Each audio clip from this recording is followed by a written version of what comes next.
Hello, everyone, and welcome to the Faith and Finance Forum, presented by the Catholic Finance Association and sponsored by Aquinas Wealth Advisors. I'm really excited about today's show. We have Andreas Widmer with us from the Catholic University of America. This is going to be a great program. Andreas has a new book out. We're going to talk about that. We're going to talk about principled entrepreneurship, leadership in general, and all the topics that Andreas spends his time thinking and writing about. Andreas, if we could open with a prayer, please. Father, Yeah. Son, Holy Ghost, amen. Hail Mary, full of grace, the Lord is with thee. Blessed art thou amongst women, and blessed is the fruit of thy womb, Jesus. Holy Mary, Mother of God, pray for us sinners, now and at the hour of our death. Amen. Father, Son, Holy Ghost, amen. Andreas Widmer is with us, known to many of our listeners and viewers already. I think many of you have already read his book, which was released earlier this year in April. I'm still working through my 1,000-page biography of President Ulysses S. Grant, but as soon as I'm done with that, I'm going to jump to Andreas's book for my summer reading. Quick bio on Andreas. He is the director of the Art and Ciocca Center for Principled Entrepreneurship and clinical professor at Catholic University of America's Busch School of Business and Economics in Washington, D.C. As mentioned previously, his new book, The Art of Principled Entrepreneurship, was released in April. It's not his first book, not by a long shot. The other book he's well known for was published back in September of 2011. This is The Pope and the CEO, Pope St. John Paul II's Lessons to a Young Swiss Guard. That Swiss Guard was Andreas, actually, and I'm sure we'll touch upon that briefly. Andreas is married to Michelle, and you and Michelle have a son. Yes, we have a son, 18 years old already. Amazing. Time flies. One of my favorite quotes from Andreas, there's so many, but I'll share this one. Entrepreneurship is an invitation to be creative, to participate in God's creative act. The human person is the only investment with potential for infinite returns. Thus, person-centered entrepreneurship is the most noble calling. Very beautifully said, Andreas. My friend, how are you today? I'm well, John. Thanks so much for inviting me. It's good to see you. And I'm so glad to be here with everybody. Thank you. Likewise, Andreas. For those of our listeners and viewers that don't know you so well, will you just tell us a little bit about your story, where you grew up, your early life, anything you'd like to share? So I'm the youngest of 6 kids, grew up in Switzerland, in mountains of Switzerland, really, small village. Had some trouble figuring out what my life was all about, and eventually joined the Swiss Guards, which is a foreign legion, an elite unit in the military. That's the only thing I was good at when I was a kid. And so, and there met John Paul II, who not instantaneously, but converted me into actually practicing my faith. Of course, I grew up Catholic and all that, but it was my dad's religion, not mine. Well, through John Paul, it did become my religion and sort of changed my perspective on life. Met my wife, Michelle, in Rome, introduced her to the Pope, and he thought she was a nice girl. So I pursued her to come here to America, and I married her here. I lived in Boston, Massachusetts for the first 25 years. Got involved very quickly with technology startups, even though I didn't know anything about it, but I got involved early on in the internet, like in 89, 90, with the internet, with one of the early companies, and then later on in the 90s, later 90s with speech recognition, like Siri and stuff you have on your phone, and had this tremendous career in here and lived the American dream, and saw the ups and the downs, right? That last company, Dragon Systems, that I was a part of and helped grow, actually turned out, we sold that to somebody who turned out to be cheating financially. And that was an inflection point in my life to say, well, I come to America and I live in this American dream, super fan of all things American, and then I see somebody cheated just the most simple way on financially cheating on the books, and questioned the whole thing. Is capitalism, is the free market a bad thing? Went on the one hand to run a business strategy firm, and on the other hand study theology and ministry. Came up with this answer, which I put into the book, The Pope and the CEO, to say that yes, the free market is actually a good thing, but it needs, just like democracy, a well-formed population. It needs a public moral culture that we all agree to, and therefore it's focused on people's conscience. And that book propelled me into the Catholic University of America, asking me if I would help them start a business school. And so I, believe it or not, I became a professor after after not the most stellar experience as a youth myself in school. I became a business professor, and I have been now here for 10 years, helping to build the Busch School of Business. And I run the entrepreneurship center called the Ciocca Center. And I just absolutely love today the classroom, working with my students and having the privilege to teach them what business is all about.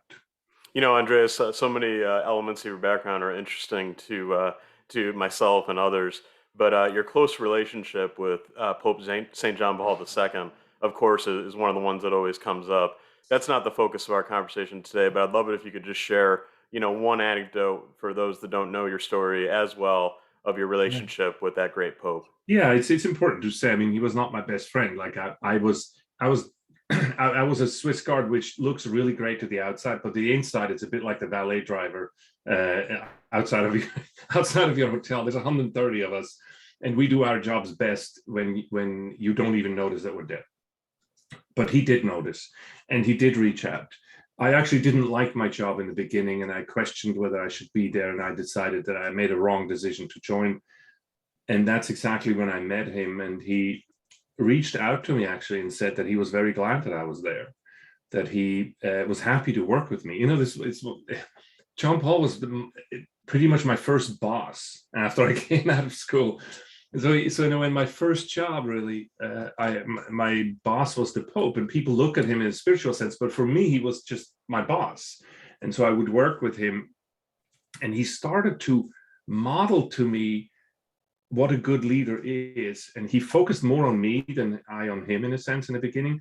And he started to notice my strengths and started to say those. And I remember one small anecdote. He met my parents. You know, the Pope invites the parents to come down and to Rome when you're pledging your life, when you're swearing in. Your parents are invited into a private audience. And so my parents were there with me. And as I walk up, he starts to say, "Hey, Andreas, my tallest guard," you know, and it looks to my parents and says, "I love having him here. It's so nice to work with him. He does his job exceedingly well." And he starts to go into some things that I do that he likes. And of course, my parents were so moved and so proud. And I saw later on that this is something that I pay attention to now. How many times do you have a chance to praise somebody you work with or somebody who works with you, that you praise them individually to people they love and who are important to them, and to praise them in a way that shows that you know them and that you appreciate what they do? I tell you, the buildup of this is beautiful. It's changed my life. Yeah, it is pretty remarkable. I mean, 130 Swiss guards, and then you take all the cardinals and bishops Yeah, and heads of state yeah, and the thousands of other people the Pope interacts with, but he knew something about Andreas Widmer specifically, you know, with great yeah, specificity that he was able to share that with your parents. And then he also took the moment to share it with them. That's pretty remarkable. yeah. Beautiful story. So, Andreas, has your faith always been a big part of your life? You mentioned it was your father's, you know, faith earlier, but when did it become a driving force for you, I suppose? So it became, John Paul was, of course, a huge catalyst of this, mostly in the way this happened. And I think evangelization and conversion happens. It's a good model of it to show how this happens. I met him and I felt he was like the best thing since sliced bread. I became such a fan of him, but not of the religion, like just of him, because he was he was, I felt that he was the most human person I've ever met in my life. He was real. He paid attention to me. I know he liked me. And I looked up to him, and he became, in a sense, my idol. And then he turned around and said, "Listen, you don't want me. You want who I have. If you're admiring me, you should, I have a relationship with Jesus Christ. That's what you want." He refused my admiration and turned me away, and so it became a way sign to Christ. Taught me how to pray, and then from then on, it was always one step forward, two steps back, but it's moving. And I had this profound conversion in the beginning in the Vatican, and then went through my first 10 years in the high-tech industry, which is, of course, with the amount of opportunity, money, and privilege, very difficult to withstand the temptation to keep Jesus just on Sunday, which is what I did. And sort of the book, my first book, The Pope and the CO, speaks of this transformation to bring of me to effectively realize that Jesus is as much Lord of Monday through Friday and Saturday as he is on Sunday. Yeah, it's such an applicable story to many of our audience and many of the Catholic entrepreneurs and CEOs that you and I engage with frequently, Andreas, including graduates of the Busch School that are going on out to business right now, that a CEO, a boss, through his integrity, through his example, through his authentic leadership, can win souls for the church and convert people to Catholicism through that example, because their employees, the people they interact with, are going to be naturally curious about what makes them special, what makes them tick. Exactly, and I want to point to the fact that I had no concept of what the Pope is. He was not the Pope to me. I want to say, people say, well, you were evangelized by John Paul. No, I was evangelized by an older gentleman that I worked for, and I was interested just in being a bodyguard, and the rest I could really care less for. It's the same opportunity that we all have at our work. It's you work with somebody, it's an elder, that you end up saying, wow, I want to have whatever this person has. Guys, this is exactly what every man and woman who's listening to this is probably experiencing in their life among younger people, that they look at you and say, I want to achieve what they're achieving. That's the opportunity you took, not I'm the Pope opportunity, but the opportunity of seeing that a young person looks up to him and says, I want what he has, and then turning around and saying, well, that is Jesus Christ. That is, and to do it in a way, John Paul never told me what to do. He always said what he was doing, what he would do, what he is doing. And it became this, it became my aspiration. And then the faith he had in me, I remember what he would say, and I realized later on that he said this to many people. And it was always, I cannot wait to see the great things you're going to do. Wow. And this is a loaded statement.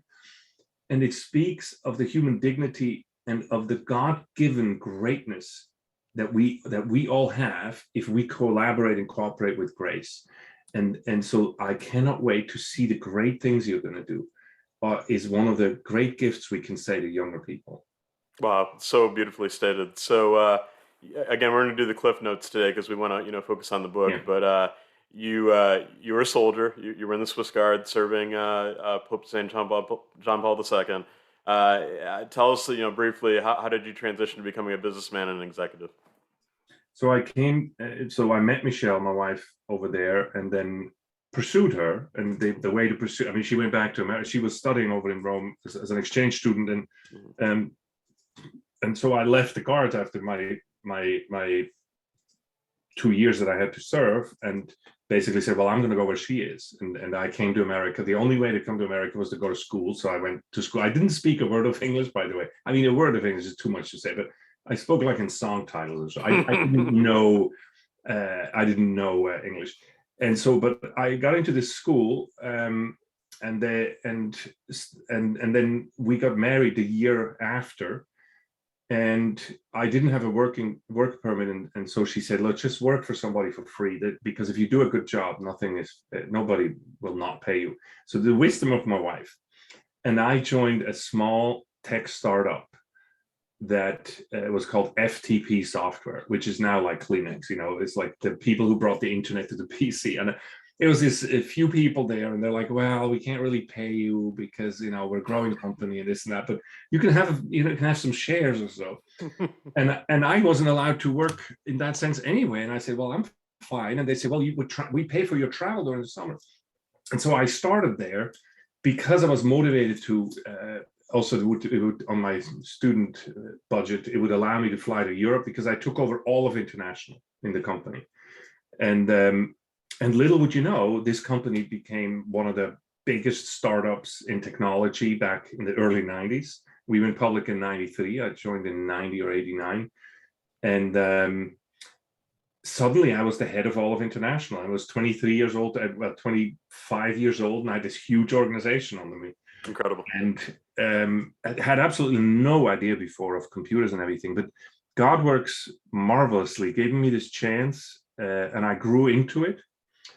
and had this super ride. And then when we went public and afterwards, it sort of became, the fun went out of it. We used to call FTP fund that pays, not file transfer protocol, fund that pays. That's how I felt about it. We were all thriving.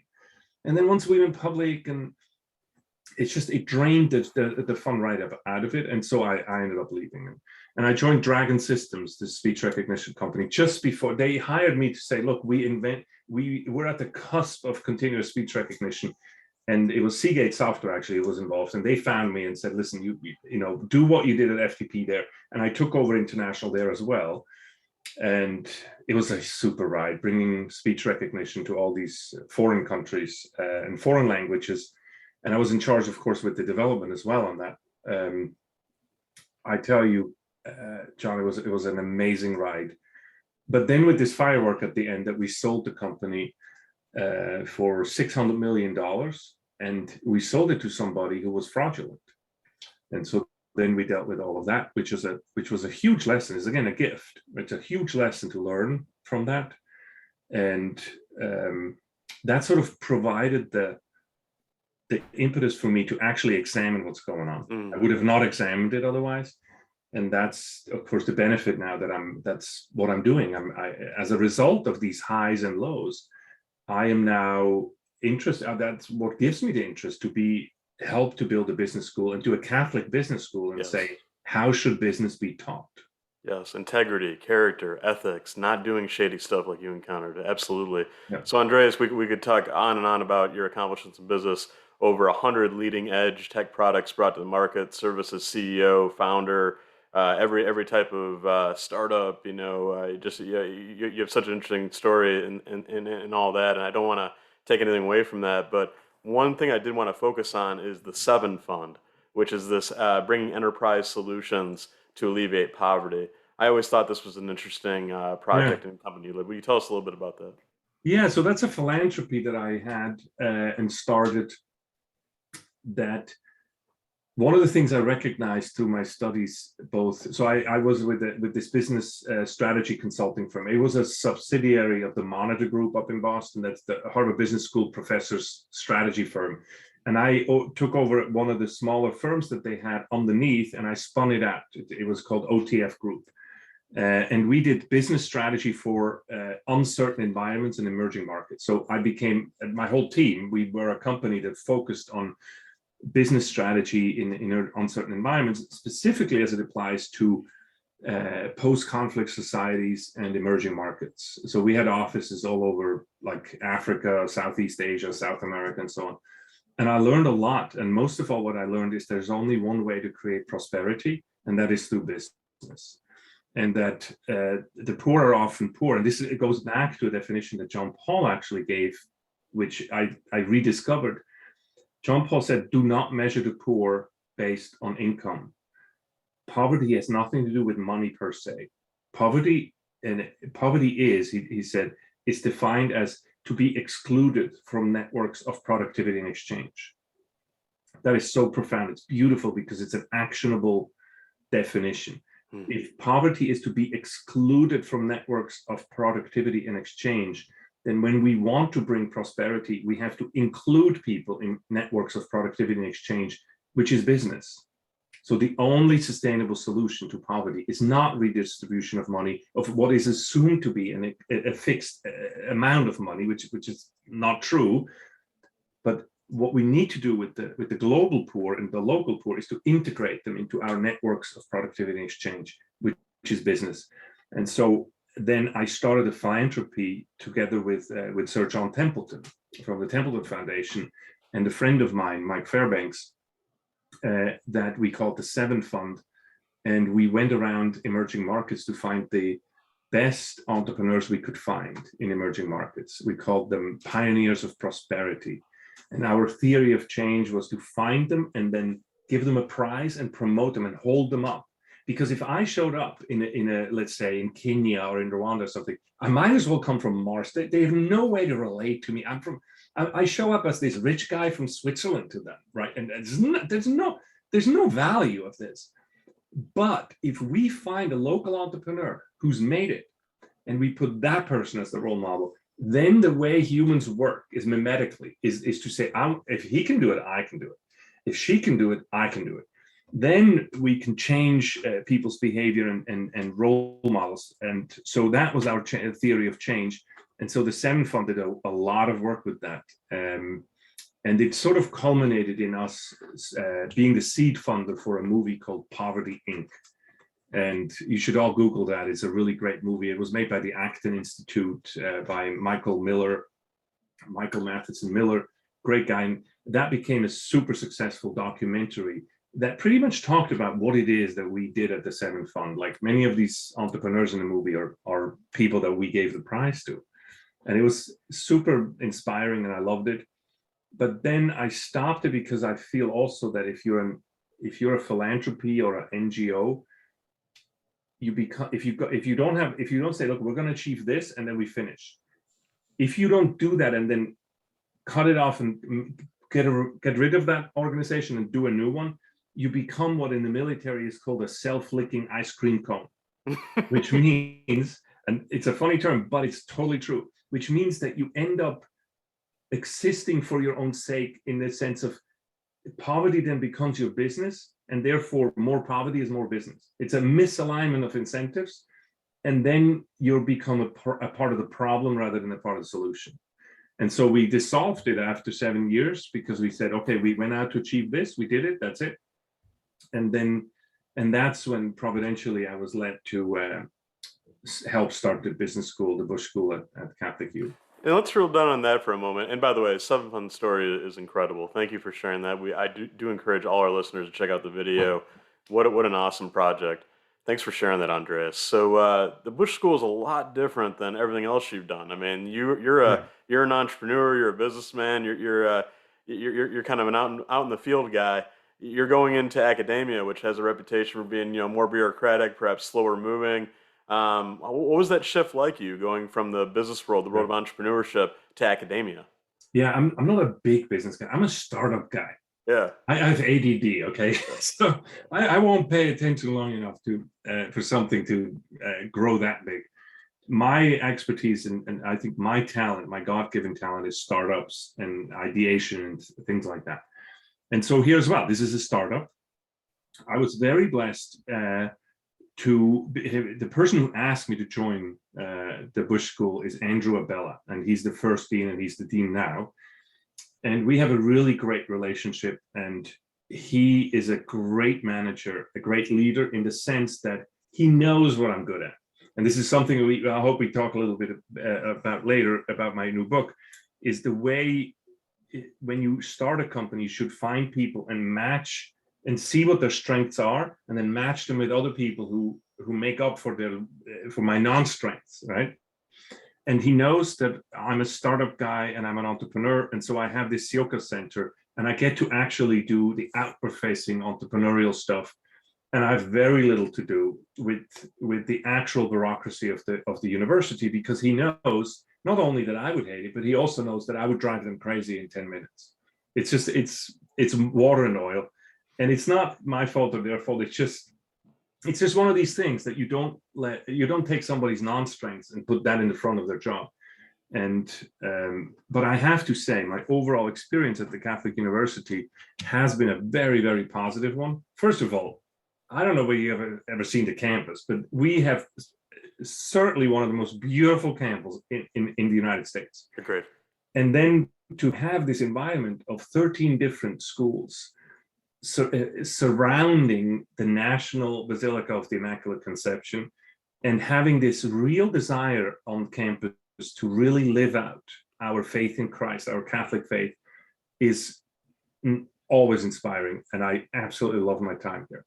Beautifully said, and as a frequent visitor to campus, I can testify to that as well. That culture just permeates everything you see and all the people you meet. So let's get into the Art of Principled Entrepreneurship, your new book, Andreas. This book's creating a lot of chatter. A lot of people are reading it and reacting to it.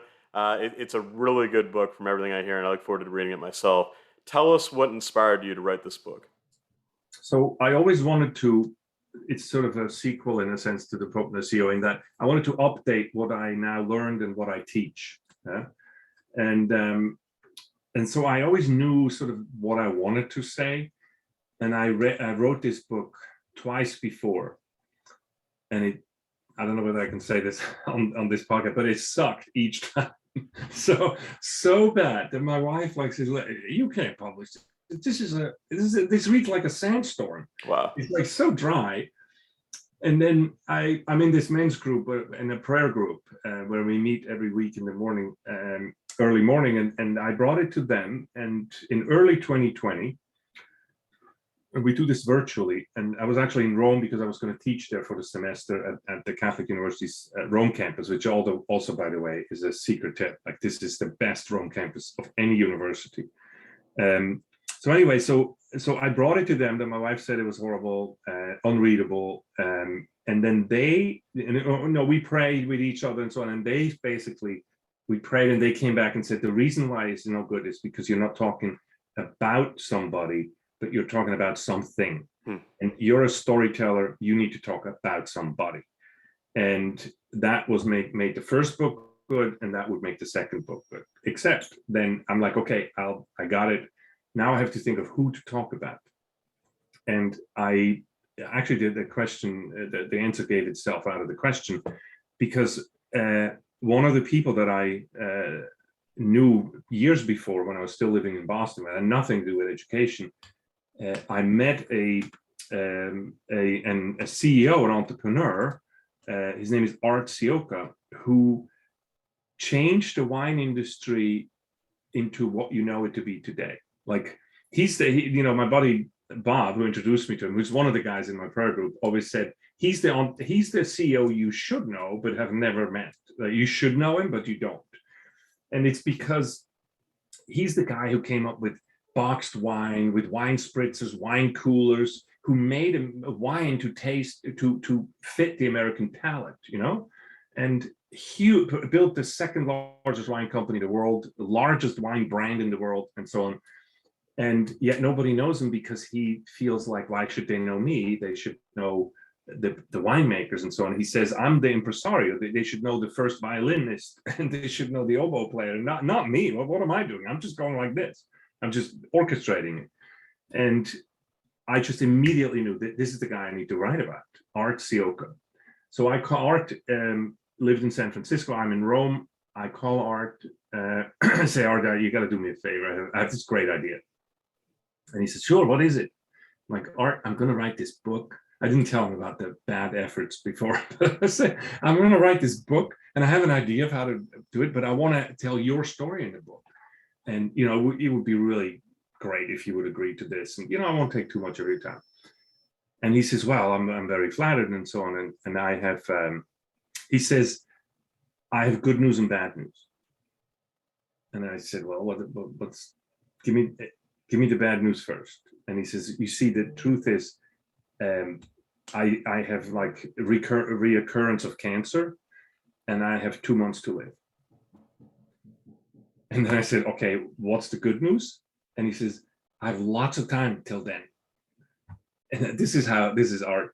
And I'm like saying, well, Art, I don't know what to say. Like, what? And he says, look, if you're in, I'm in. I have a lot of time, no appointments. I have a lot of time until then. And so if you want to do this, I'll do it until I die. And I started to record. And so we have here an 85-year-old man who's looking with me back on his career. I record every one of I have hundreds of hours of recording. And I, in a sense, get to sit with him as he looks back on his life and his career. And, death was always something we talked about, because after 2 months, we're like joking that he hasn't died yet. As a matter of fact, Art lived for 2 more years. And he only died last December 18th, after we finished the book. And he saw the cover, and it was 3 days before the book went to print.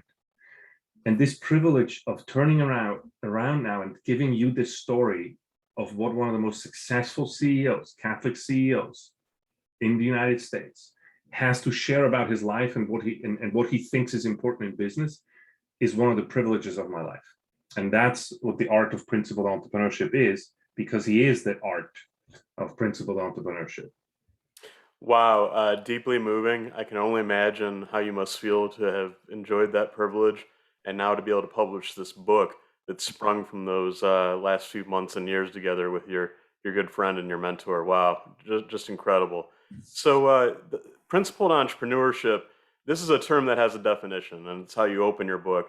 I mean, my takeaway from reading those pages, at least, was that it really ties into all the important aspects of our society, right? The founding vision of the United States, our Judeo-Christian heritage, which is so central to the formation of this country and this country's prosperity and general moral character, but also the free market system, this great driving force, which Americans did not necessarily invent, but to a degree we've perfected and made better. It seems to me, in a sense, it's kind of the fusion of all those things. But Andreas, walk us through your definition of this. So with the subtitle of the book. So here's the book, and the subtitle of the book is Creating Enduring Value, and that is what principled entrepreneurship is all about. Think about this: the core question of business. We make this too complicated. When I talk to the students, the core question of business, the first thing to ask is, how may I help you? You know that's the most business-like sentence you can say? It's not, how can I be profitable? Or give me your money. It's all the cliches are actually wrong. The truth is that the business person asks you, how may I help you? This is two people, a customer and a supplier or a creator, and somebody's creating for. And I use my God-given talents to solve a problem, to create value for you. And the value is, of course, measured in value that hasn't been there before. And we can call that profitability, but that's just the transfer term for it, profitability. But it's creating value that hasn't been there before. For us Catholics, the spiritual value of this, or the spiritual insight in this, is that this is a very Christian, a very godlike thing to do. So John, you and I, we started this blog, this post here, this video together, and there was nothing here before. And when we're done, we're going to look back, and it was your mind and my mind, and there was nothing there before, and we create this thing together.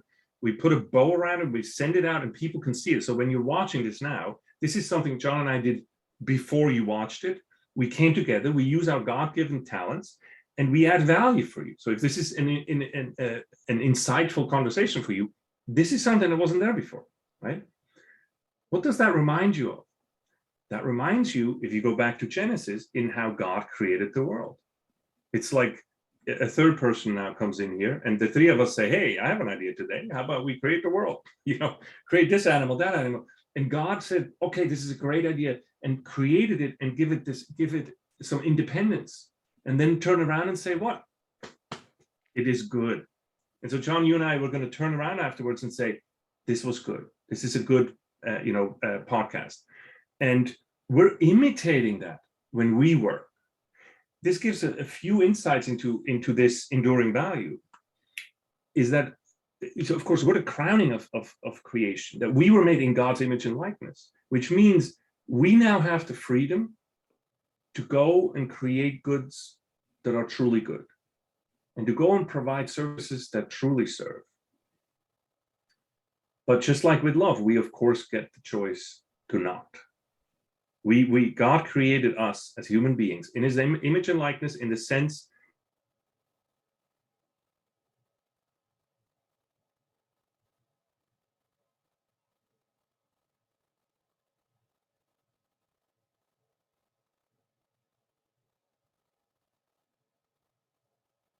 imitating God. If you do this well, what happens when you imitate somebody a lot? You become more like them. This is why the church teaches that work is one of the integral parts of the path to holiness, and therefore we hear too often a totally wrong perception of what it is that we do at work. This is what helped to define my divided life, where Jesus is on Sunday, and then during the week, it's just business. It's only business. No. If you have, and this, out of this, John, grow these ideas of saying, well, then afterwards you have to have corporate social responsibility and philanthropy to give back. Look, let me tell you something. If you have to give back for what you've done in business, then you have a wrong conception of business. Because when I say, how may I help you? After I do that, I don't have to give back because I just gave. And so my hope and with this book and with my teaching is that we all start to understand this in a more profound way and turn this into a way that we can live this out in the secular world. This book is not written for Catholics. I have other things that the Pope and the CEO I wrote for Catholics. This is a secular book, and it explains all of this, what I just said, because I'm here, with the faith and finance group, so I'm saying it in a very Catholic way, but I say all of this in this book in a very secular way, that you can actually live this out in a company like Art Ciocca did in the wine group and make a life change for everybody who's involved in your company. Yeah, to be clear, principled entrepreneurship is a philosophy that anyone can embrace, Catholics, non-Catholics, anyone.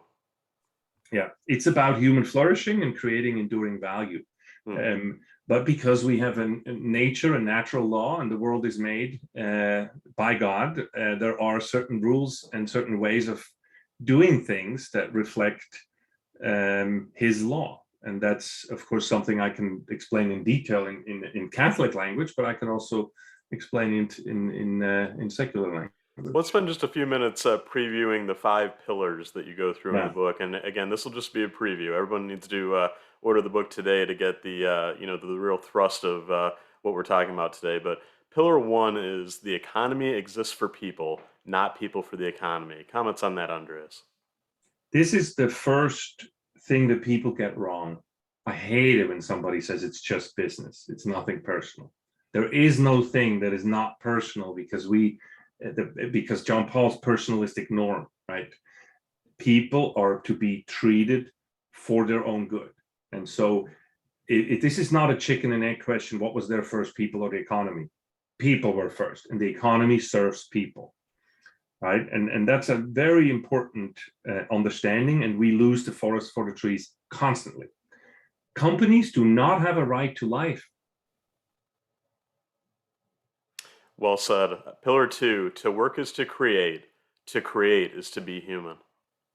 That goes to this thing I just went through about what are the objectives of a company. Milton Friedman says the only objective of a company is to create shareholder value. That is true and not true at the same time. It's like Milton Friedman, brilliant as he is, he looks at a watch from the outside and says what the watch is good and what it works for. He's never run a company. He needs to, from the inside. Me as a guy from the inside, let me tell you this. Nobody starts a company to create shareholder value. People start a company to create something. They try to solve, how may I help you is a much better way to start. People start companies because they see a problem, an issue, a need, and they create it. It's a part of them that they give. If you would only start companies to create money or create shareholder value, most companies would never exist because you'd give up before. It takes so long to get there that you would give up beforehand. Companies have 3 objectives. The first objective is to create. Of course, this goes back in our understanding to the idea that when to work is to the stewardship mandate. We continue God's creation through work. Companies continue God's creation of the Garden of Eden. Work comes before the fall. If your work is not creative, creating something, and it could be creating order. I can go downstairs now and I create order in my kitchen or in my living room by vacuuming or something. That counts as creating. If you're not creating, something is not right, and you should take a step back and look at it, because that creating helps you flourish as a human being. Because what John Paul says is when we work like that, we don't just make more, we become more. Because when you imitate God, you become more holy, right? Now, if this is good for you, it has to work for both of us. You, John, and I, we're working at this together. This should lead to both of our holiness. So if it's good for you to do this with this podcast, then you invite me, and it has to be good for me too. And so that is the support. The second objective is to support the entire team and everybody involved in this goal in a sense of holiness, of fulfillment, of flourishing, human flourishing. And then the third objective of the company is reward, because when you create value, you should get on all levels, spiritual, physical, mental, the reward of the fruits of your labor, which belongs to you as a matter of justice, right? And that's why I'm actually very suspicious of non-profit companies. So what do you mean non-profit company? Why would you waste resources? Talk to me about for-profit companies and then take the profit and do something else with it if you don't want it. But don't say non-profit. You're purposefully destroying value or what? So the reward is a non-negotiable. But it also has to be physically, spiritually, psychologically rewarding for your team, for everybody involved, which may not necessarily just stop at the border of your company and with your customers, but society and everything in common, like through taxes that the company pays, the government and the common good helps, and so on and so forth. So that's this second pillar. To work is to create, and to create is to be human. Pillar 3, culture eats strategy for breakfast. Andreas, I do think I've heard this before. It's an old cliche, and I picked it up because it is used a lot and misunderstood. And let me say exactly, in a brief way, what I think this is all about. When you start a company, most people think that they're creating a product, and that all their focus goes on and they bring in people to help with the product and get the product out and do this. And at the end, they realize that they have now a product, but the company is stuck because they didn't pay attention to the culture in the company. And so now they're stuck with a product and they can't go on. Then they have to search an exit because they made a product, they don't have a culture of a company. And so you're not enduring, right? And so they have to flip the company and sell the company. Art never sold this company. He never even went public. Because what he did is he created a culture that was conducive to human growth and to collaboration. And so they had so much fun doing this that this company gets larger and larger. There was no sale, there was no going public, because the culture, what they built in that company was first and foremost a culture, and everything else became a result of it. And so we have a complete misunderstanding, a misfocus in our companies. The first thing you should focus on is the culture. VCs know this when they say, look, I invest in teams. You know, it's like, what is it? Jack Welch said, it's the team on the bus, not where you're going. A B team can never figure out an A plan, but an A team can figure out a B plan. That has to do with culture. Yeah. And so I think we just have a wrong focus. Pillar 4 is principled entrepreneurs always seek to create win-win solutions. It's so difficult with I want to say this generation, but it's been going on for some generations, to show people that business is not a zero-sum game. In business, you're creating new value. Do you know most people don't understand that there is not a fixed amount of money in the world? That every time somebody sells or buys something in the free market for more than what it costs the other person to buy it, there's new money there. That the money is like the loaf and the fishes, you know, in the parable. That when we do good business, it's loaves and fishes. There's more and more, and everybody can participate. So this whole idea, this is why this redistribution idea is so strong, because people think this is a pizza. And of course, when there's more people, you have to, you know, cut this up. But the truth is, we're a pizza shop, and we can make more pizza. It's, again, networks of productivity and exchange. That when we create win-win solutions, and that means that we have to have free will participation, and not somebody else coming in and saying, oh, no, John, you can't do this. And of course, with reasonable legal frameworks, but to say I should be free to buy my telephone service from this company or that company, and whichever satisfies my need and creates most value for me should be the one that gets my business. And I get to decide this as the end user. And so that's just the big, it's also, remember in the 90s, everybody was into the Sun Tzu, the art of war. Do you know the dumbest comparison? You know, I say this as a soldier. The dumbest comparison to business is to say that business is like war, because that has seriously bad consequences. And it's apples and oranges. Business is much more co-opetition and much more like the Olympics. You know, Art loved this. We finished the book right when the Olympics were on, and he kept referring to this to say, you see all the people who went to the Olympics, the athletes who maybe didn't win, but come back and said, this has been the experience of my life. I have my personal best. And because I ran next to these people, I'm so much faster now. He says it's much more about the Olympics than about war. And boy, was he right. Pillar 5 is always think like an entrepreneur. This was Art's foundational thought model, mental model. He says there's two ways of thinking about the world. You can think about the world as a creator or as a harvester. Harvester always say, what's in it for me? How much can I get? And short term, give me, like take. And just, he compared it to the vineyard. He says, if I would only focus on the harvest, I tell you, my vineyard would be barren in 3 or 4 years. Because I would just show up and grab every last grape and just, and then leave them, come back when there's when there's a harvest again. He says, no, the good farmer, the good vinter focuses on the soil and on the environment. And it's a creator. I actually invest. I create the environment that leads to the harvest.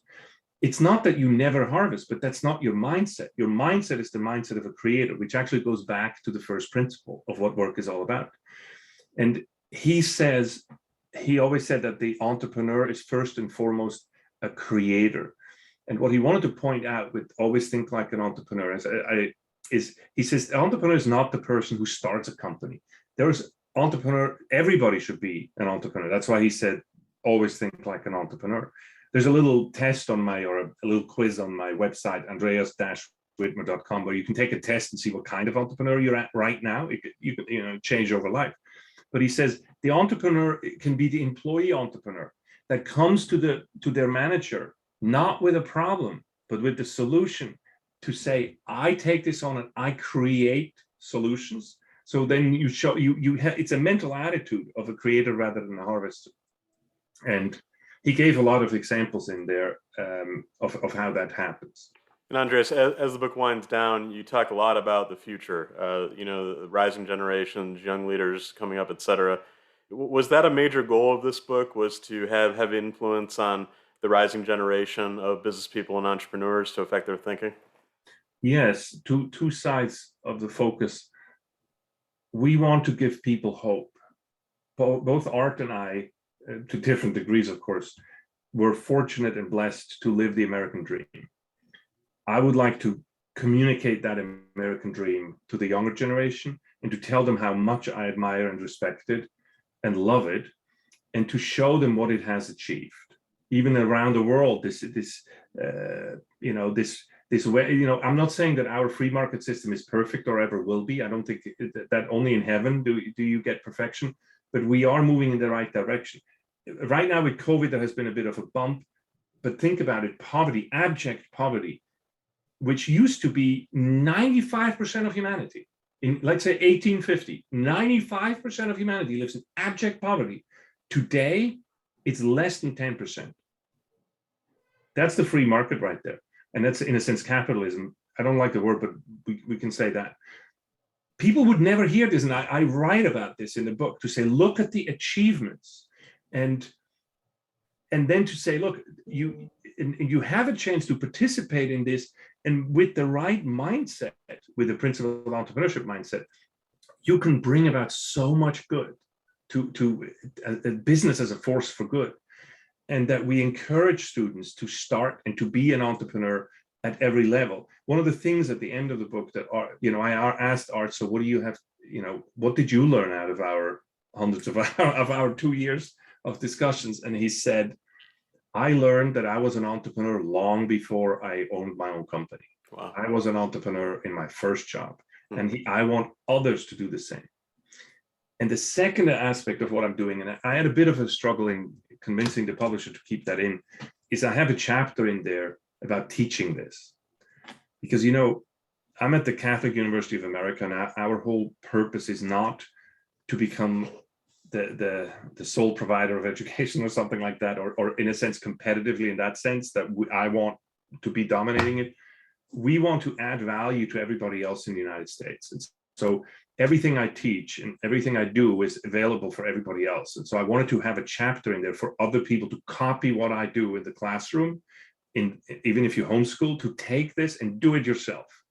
And also our website at cioccacenter.com, we have something called the Gospel of Work, where you come in and just take it. Like, we give it to you in video format in every conceivable way for us to add value for you and society at large, because the way we're teaching business now isn't the right way, and we need to change that. Why do you think so many people in the mass culture misunderstand the purpose of business, as you've so nicely articulated here in your conversation around principled entrepreneurship? So many people, their first impression of a successful business or a successful business leader is that he's a rich guy, he's greedy, he's just in it for the money. I mean, like a lot of the rhetoric in our public discourse, that's what it sounds like right now. I mean, why Yeah. do you think people get it wrong so much, Andreas? Two things. It's on the one hand, it has to do with this ideology of the fixed sum game, like the fixed pie, which is a devastating lie about economics. The other thing has to do with short-termism, and we have lost the love of mastery. You see, you can say what you want about a Steve Jobs or about a you can name any one of the Gates or whatever, but one of the things that they do that led to their success is mastery. That Steve Jobs can create something, his team creates something that is so darn good, and that is not something you snap a finger and say, here it is. There are thousands of hours, tens of years of experience behind this, of learning, tedious, hard learning, like learning an instrument or something like that. And our world, in a sense, fell out of love with this. We urgently need to fall back in love with this, to find out what is my talent, and then practice my talent to get mastery, human mastery. And that's the cornerstone of my teaching, is to say, I start a business with every student. And they're like, well, I don't know what to do. I say, I tell you what, God gave you gifts that you're not even aware of. If I help you, let's find those gifts. And then I can help you. I can teach you how to add value for others with those gifts. Then you're on the path to mastery, because then what you do is also in line with what God gave you. And therefore it's in line with your entire soul and everything. And you start doing something and you use that, in the church, we say you live for others in a sense. And if you create value for others with this, you're on the path.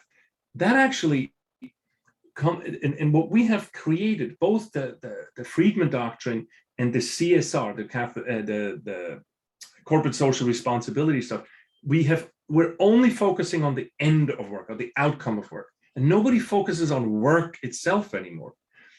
That's why today we have 2/3 of our workforce is disengaged. They hate their job, and that's because we don't focus on helping people to really achieve mastery at their job. Andreas, your perspective on all this is so interesting, because you're both, engaged on the high level, as a professor and a thinker and writer on these topics, but you also have this long record in the trenches and as an entrepreneur, as you put it earlier, on the inside.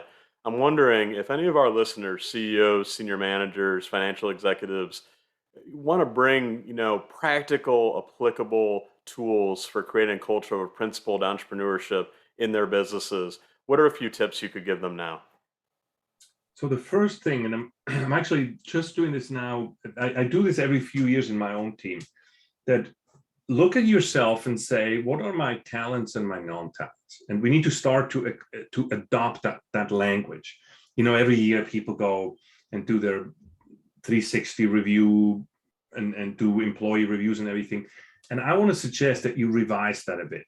Let's talk about talents and non-talents. One way to do this is actually to use, and I have it on my desk right here because I'm working on it, is you could do the Gallup Strength Finder, right? And say, what are God's talents that you have? But then also ask around. So I'm somebody, just what you just pointed out, I have the grand vision. I'm sort of somebody who sees the big forest and everything, but as soon as it gets into detail, like, you don't want me to set up the budget or to manage the budget, because it won't be exact at the end, because I'm sort of much on a bigger scale. And so I'm trying to be self-aware of this. And then when I go into a team, and by the way, anytime I help a company or started a company, the first thing I hire is an absolute obsessive compulsive detail finance person next to me, because I know that that's what I need. Somebody who, and I tell them, financially, you manage me, okay? Because you tell me when to stop, and I give you authority to say, Widmer, that's it. We're done spending. because otherwise I get too enthusiastic, right? And so what you do is you have a strength and you create a team where everybody's strength covers for the other person's non-strength, almost like circling the wagons. Boy, when you have that, everybody fires on all cylinders. Yet think about what we're doing in our review process.